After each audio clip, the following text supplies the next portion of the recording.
Này thì cái bô xe lại bạch bạch chế biết đẻo. Đây là cái nỗ bạch bạch của nó đây các bạn nhìn này, thủng đấy. Bây giờ mình phải cắt tháo cái cổ bô ra mình thay, tháo hai con ốc này đây, tháo một con ốc treo bô đây, con treo này, và tháo con trên này là lấy cái bô ra cắt thì mua cái ống khác. Bây giờ nó có cái ống nốc nữa, mua mất ra 45.000 ống nốc thay, chắc là bền đến lúc hỏng này. Các bạn xem mình tháo nhé.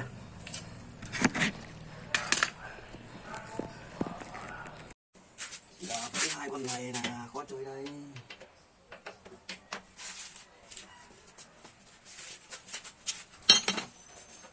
Quả ở xe này mình có thể kỹ.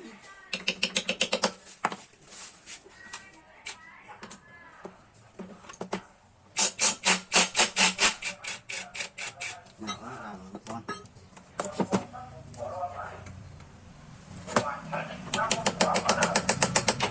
Mấy con này lại lâu cũng tháo khó. Đấy. Hai em này nó ra. Đánh đá mình này. Đây. Tiếp đến hai con này.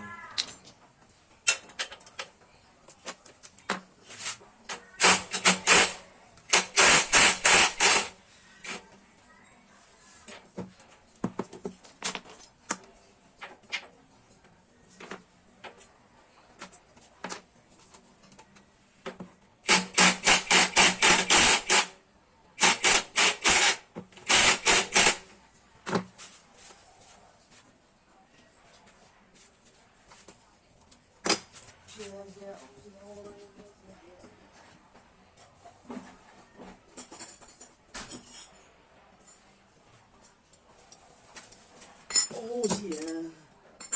Ô dìa.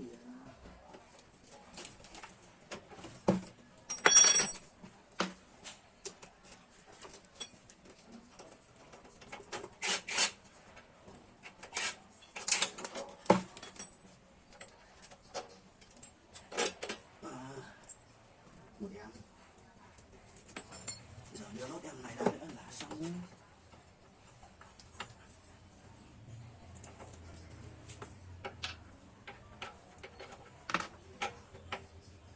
Người yêu em còn yêu anh mà sao không một lời cho nhớ. Kìa. Rồi. Người yêu ơi có biết anh nhớ em không?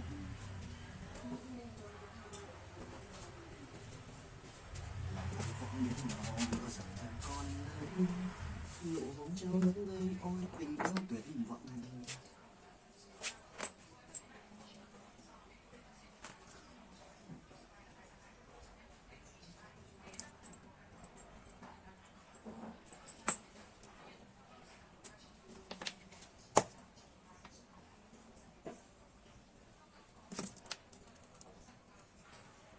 Con này của mình đang bị cháy reo, nó làm cái cỏ xếp vào trong này hơi nguy hiểm.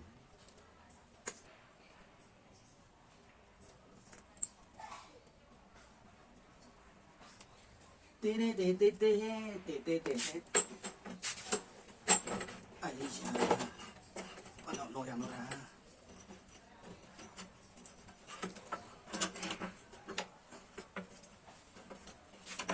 Đấy, đó là mình cắt nó này, mình sẽ hải pha đây, ăn ta là vằn này, cắt ở chỗ này, cắt ở đây, đấu nó vào.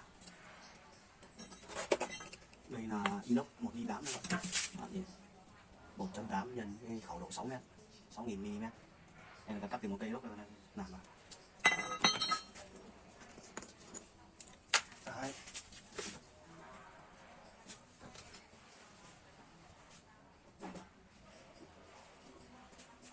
Chẳng cần nói không cần nói, tiền sẽ mang cho ta niềm vui lên giờ đây.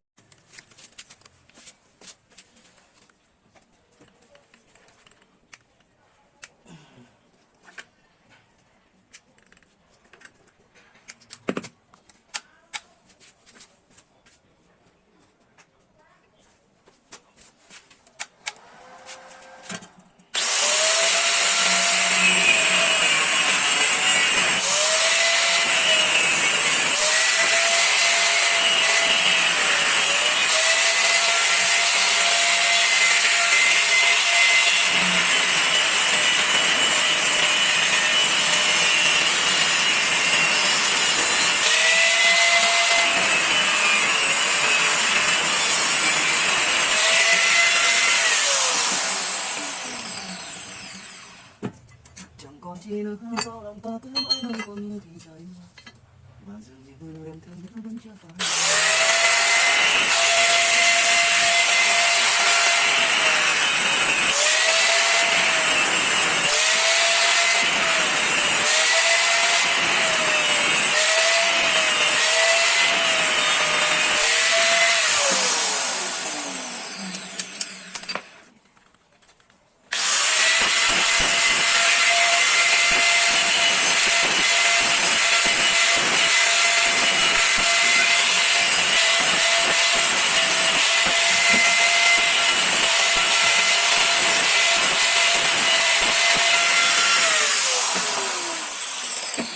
Làm quan trọng nhất là bạn quay như thế này một phát là cấp là không có cái gì luôn.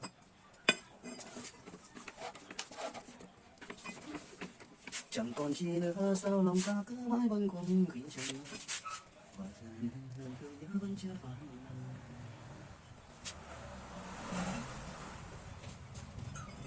Trước mới tháo là thấy cũng quen phanh mà quên không quay video cho các bạn xem. Có cái anh có cái mấy ông bán cái đồ đúc phanh này chứ là bán thì cái phanh này cũng bỏ lúc nào tôi biết là gì lắm.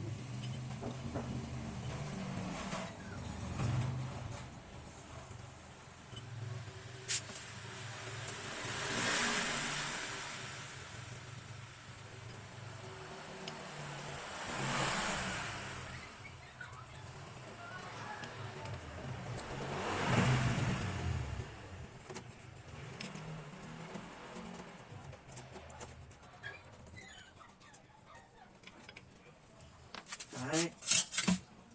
Giờ mình lắp cái này đấy. Giải quá. Tại một thân lỗ sẽ phải thay cái đá cắt khác như thế này nữa. Quay.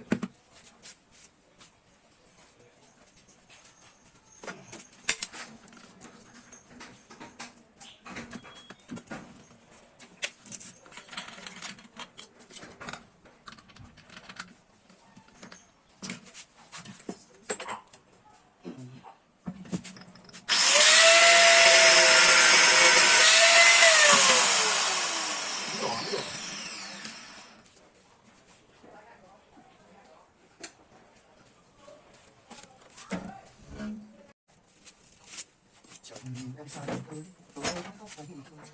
Ngày lần sau vui, tôi đang biết vui vậy thôi. Với tôi đến sau một ngày, với tôi đến sau người ta kể lời yêu tôi chưa bao giờ được nói.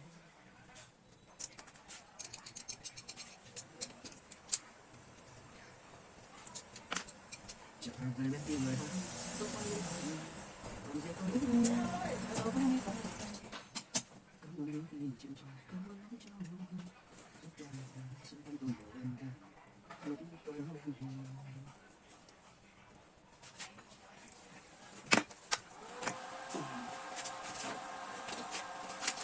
cái này một hạt cái nước mà nó cái sạch luôn. Hãy subscribe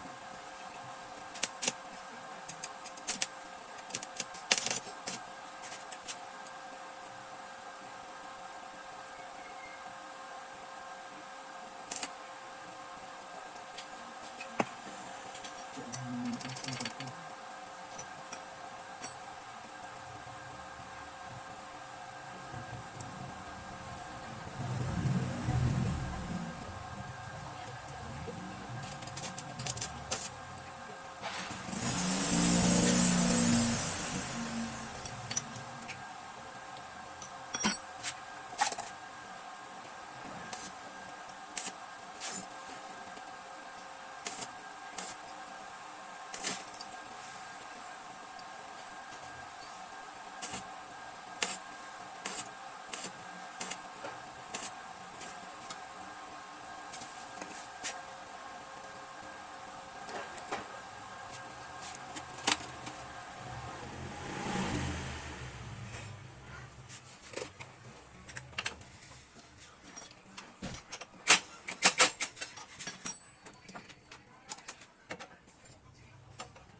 rất là còn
xong rồi, lắp vào thôi.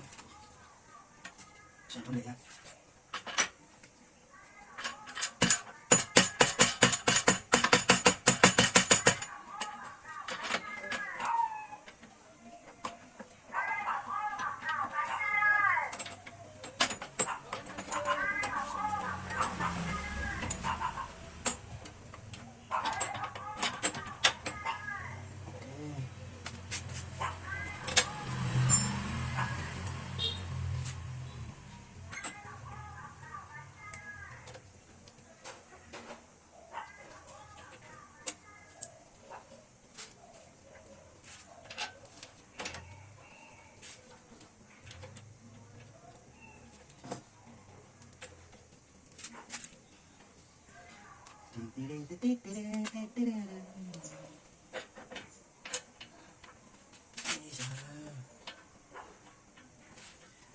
Còn nhớ những lúc đông đuôi vui với nhau ăn đường tới cười và mãi yêu đến trọn cuộc thời gian như con bướm chim buồn lên cơn gió tôi và giờ đây em bỏ anh một mình đơn cô lắng trong đường tới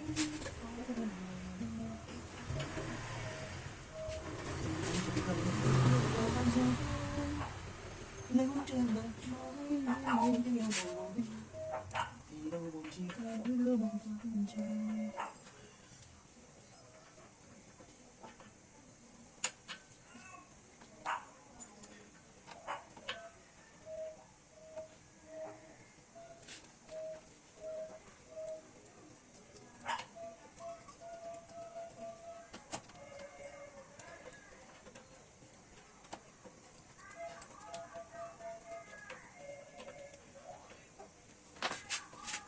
Chỉ đâu buồn chỉ có mỗi đứa một phương trời.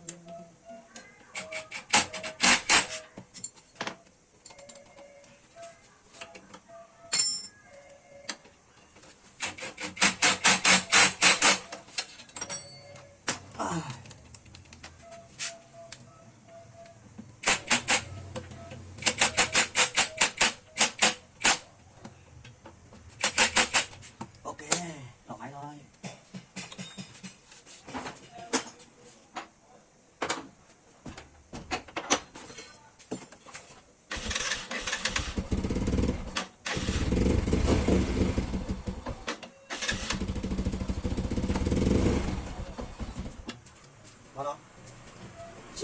các bạn xem video thấy hay thì cho mình một like và một subscribe nhá.